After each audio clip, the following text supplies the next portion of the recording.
back with another edition of Here's What. This week's past Raw and SmackDown have pretty much been about building towards Raw and SmackDown's first solo pay-per-views since the brand split. Raw has Clash of Champions coming up next week, and SmackDown has Backlash. I'm sorry, Raw's pay-per-view is not next week, it's the following week. And Backlash is tonight. So Kevin Owens, we know, is the new Universal Champion.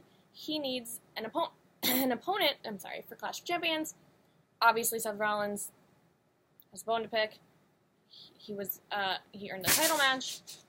However, Roman Reigns, at the end of Raw, inserted himself in the fray, and Mick Foley made it official that if Roman Reigns can defeat Kevin Owens tomorrow night on Raw, he will be added into the match at Clash of Champions, which would then become a triple threat. Obviously, Seth Rollins nor Kevin Owens wants that to happen, so we're going to have to wait and see how that plays out. Now, Triple H was not on Raw this week, so we don't know why he did what he did and cost Seth Rollins the title.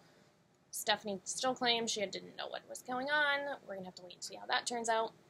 Also, at Clash of Champions, we have Gallows and Anderson taking on the New Day for the tag team titles. The New Day has been obviously overwhelmingly successful with keeping their tag team titles. They have been champions for over a year. However, Gallows and Anderson have really been trying to get in their head. We had the old day. We had the whole thing with Big E getting injured. So I'm not sure if that's going to play into effect at Clash of Champions or if the New Day can once again defeat them. We will have to wait and see. I don't know if this has been made official yet, but Sasha Banks has returned.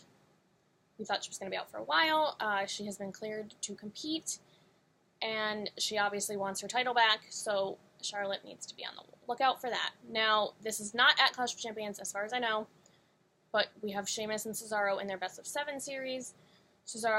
Sheamus went up another win on Raw to be 3-0. However, Raw had a live event in London this past Wednesday where Cesaro won, so it's now 3-1. Obviously, Sheamus is not happy about that. He's still up pretty far, 3-1, so can Cesaro come out on top? We don't know. We're going to have to wait and see how this series ends.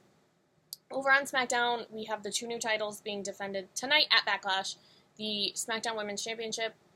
Daniel Bryan announced that it was going to be an elimination match tonight, the women's title match, so I'm not sure if that helps anybody out or if that hinders anybody. We're going to have to wait and see. That's going to be a great match. Again, as I've been saying, it's really going to show what SmackDown's women's division has to offer, and they're all going to be able to show their individual talent. Now, we also have the tag team titles being defended.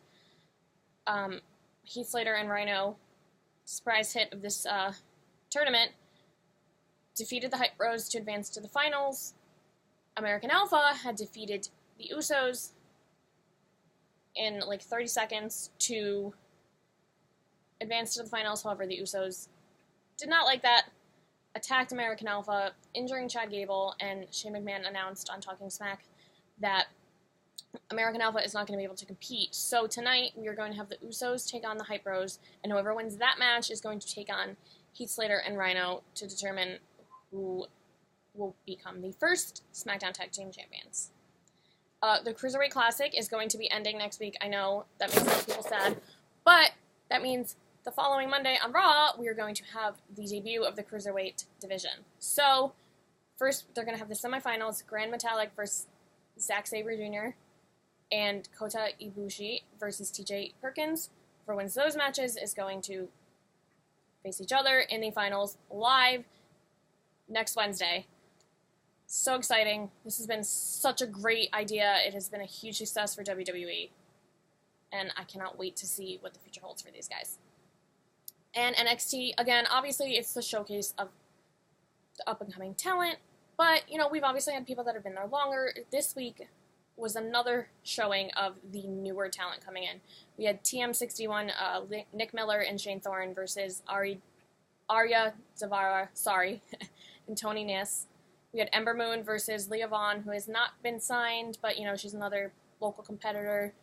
The match was great. And Austin Aries, he's not new to wrestling. He's new to NXT, versus Andrade Almas, who's, again, new to NXT. Just, with everybody leaving, we had the Finn Balor, Nia Jax, Bayley. We had all these bigger stars leaving. It these people are going to fill the void, I think, in the future. All right.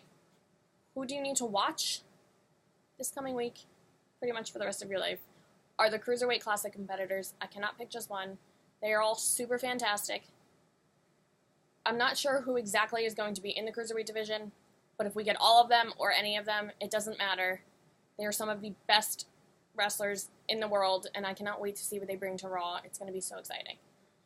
Finally, who's next? Will Ospreay Jr. If you don't know him, you really need to. He had that classic match versus Ricochet. Worldwide attention. The guy's 23 years old. He's been wrestling for 4 years. Excuse me. A top-notch competitor. He's got a huge career ahead of him, and I think he would do great in WWE.